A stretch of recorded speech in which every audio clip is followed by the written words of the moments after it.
Friends, welcome to Shams pantry. இப்போ நம்ம rajma gravy பண்ண போகிறோம்.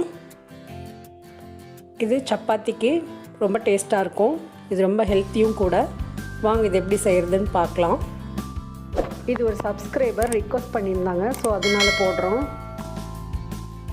ராஜ்மா நான் ஒரு 200 கிராம் எடுத்துருக்கிறேன். இது நம்ம நைட்டே ஊற வச்சிடலாம்.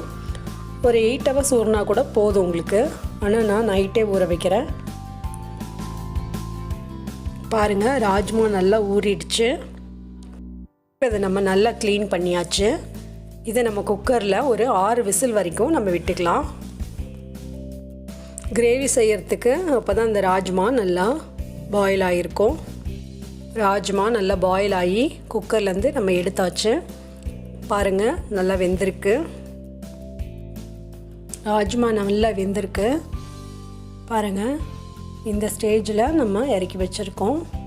இதுதான் கரெக்டான ஸ்டேஜு. இப்போ அதை நம்ம கிரேவி செஞ்சிடலாம். 3 தக்காளி நான் கட் பண்ணி எடுத்துருக்கிறேன். அதை நல்லா நம்ம மிக்சியில் போட்டு ஜூஸ் பண்ணிக்கலாம். இது போல் தக்காளி அரைச்சி எடுத்துக்கலாம். இஞ்சி பூண்டு 2 பச்சை மிளகா அதை நம்ம கொரன்னு அரைச்சி எடுத்துக்கலாம். ஒரு பவுல் அளவுக்கு வெங்காயம் எடுத்து அதையும் நம்ம மிக்சியில் பேஸ்ட் போல் அரைச்சி எடுத்துக்கலாம். நம்ம கிரேவி ரெடி பண்ணலாம். ஸ்டவ் ஆன் பண்ணிடலாம். கடாய் சூடாயிடுச்சு. நான் ஒரு 1/4 டீஸ்பூன் அளவுக்கு பட்டர் போடுறேன். 1/2 டீஸ்பூன் ஜீரகம் போடுறேன். அது நல்லா ஃப்ரை பண்ணிக்கலாம்.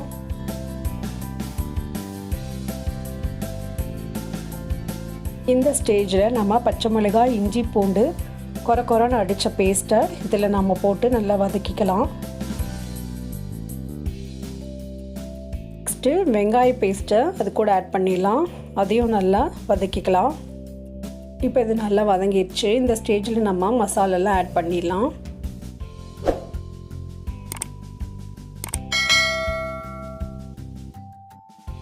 ½ டீஸ்பூன் மிளகாத்தூள், கரம் மசால் 1 டீஸ்பூன், 1/4 டீஸ்பூன் ஜீரகத்தூள், 1 டீஸ்பூன் தனியாத்தூள். இதெல்லாம் நல்லா நம்ம எண்ணெயில் வதக்கிடலாம், பச்சை ஸ்மெல் போகிற அளவுக்கு.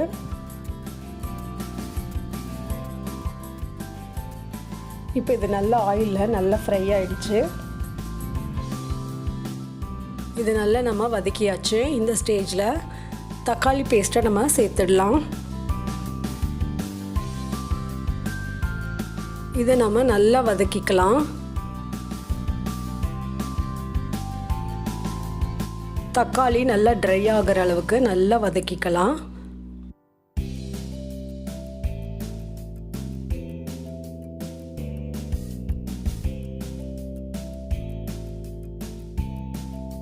இது நல்லா நம்ம வதக்கிட்டோம். இந்த ஸ்டேஜில் நம்ம வேக வச்சுருந்த ராஜ்மாவை இது கூட சேர்த்துடலாம்.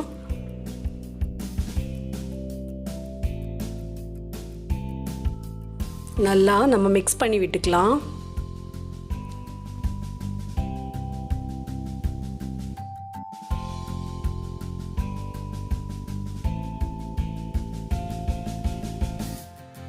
இந்த ஸ்டேஜில் நம்ம உப்பு சேர்த்துடலாம்.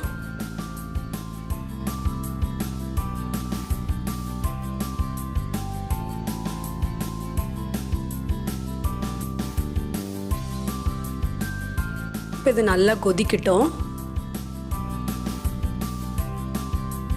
இப்போ இந்த கிரேவி ரெடி ஆகிடுச்சு. இந்த ஸ்டேஜில் நம்ம ஆம்ச்சூர் பவுடர் இல்லைன்னா ட்ரை மேங்கோ பவுடர் ஒரு 1/4 டீஸ்பூன் சேர்த்துடலாம்.